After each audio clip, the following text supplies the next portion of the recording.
வந்திருக்கு. ஆமா, நான் சவுதியில இருக்கிறப்ப இது பண்ணி வந்தது. பார்த்து ரொம்ப வருஷம் ஆச்சு உங்களை பார்த்து. சரி மாப்பிள்ள, நல்லா இருக்கீங்கல்ல? நல்லா இருக்கும். ரைட் மாப்பிள்ள. புதுசா என்ன வந்திருக்கு? ஏதாவது முன்னாடி ஒன்று ரெண்டு சொல்லிக்கிட்டே இருப்பீங்க, இப்ப எதுவும் சொல்ல மாட்டேங்கிறீங்களே. இப்படித்தான் போன வாரம் அடுத்த கொழுப்புக்கிட்டையும் என்கிட்டையும் ஆக்சிடென்ட் பாலிசி, ஹெல்த் இன்சூரன்ஸை பத்தி சொல்லி எங்களை வந்து பாலிசி போட சொன்னாரு. நான் தான் கொழுப்பை தடுத்து அதை ஏதோ 799 ரூபாய்க்கு போட்டா பாலிசி ஆக்சிடென்ட் பாலிசின்னு சொல்லி கொழுப்பு கூட போட ரெடி ஆயிட்டான். நான் தான் அந்த 799 ரூபாய் போட விடாம தடுத்து அதை வந்து அவனுக்கு வந்து மிச்சப்படுத்தி கொடுத்தேன். நம்ம நடுத்தர் மண்ட கொழுப்பு இருக்கா? எந்த கொழுப்பு? நடுத்தர் மண்ட கொழுப்பு. அவன் தான் அந்த பாலிசி போடணும்னு சொன்னா, நான் தான் அதை தடுத்து நிப்பாட்டினேன். எந்த நடுத்தர மண்டபங்களுக்கு தானே அவன் 4 நாள் முன்னாடி செத்து போயிட்டானப்பா. அவனுக்கு ஏதாவது ஒண்ணு கிடைச்சிருக்குமே. ரெண்டு ஆக்சிடென்ட்ல இறந்ததா கேள்விப்பட்டேன் நான் 4 நாளைக்கு முன்னாடி.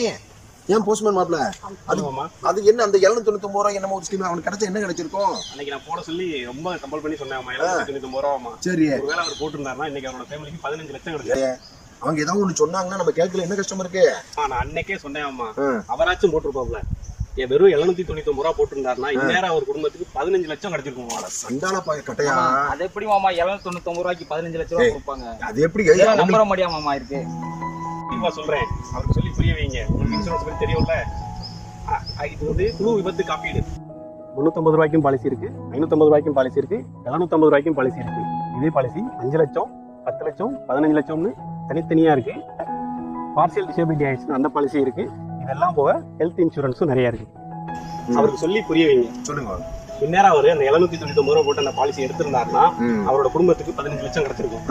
அது மட்டும் கிடையாது, அவரு பகுதி ஊனமாவோ நிரந்தர ஊனமாவோ ஆயிருந்தா அதுக்கு ஏற்றபடியான தொகையும் போயிருக்கும். அது மட்டும் கிடையாது, அவரு உள்நோயாளியாவோ வெளிநோயாளியாவோ தங்கியிருந்தா அதுக்கு ஒரு தொகை வந்து கொடுத்துருப்பாங்க.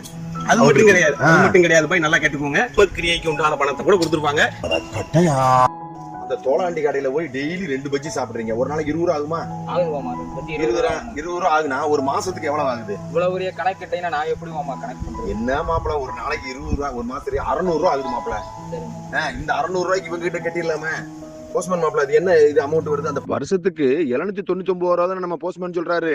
ஏதோ ஒண்ணு சொன்னீங்களே, அது என்ன செய்ய? மாப்பிளைக்கு ஒண்ணு போடுங்க, எனக்கு ஒண்ணு போடுங்க, இன்னைக்கே போட்டுருங்க. நீங்க சரி, உங்களுக்கு சேவை சரிதான் இருக்கேன். ரைட், ரொம்ப சந்தோஷம். இத நானே ஒவ்வொருத்தையும் சொல்லிக்கிட்டு இருந்தா நல்லா இருக்காது.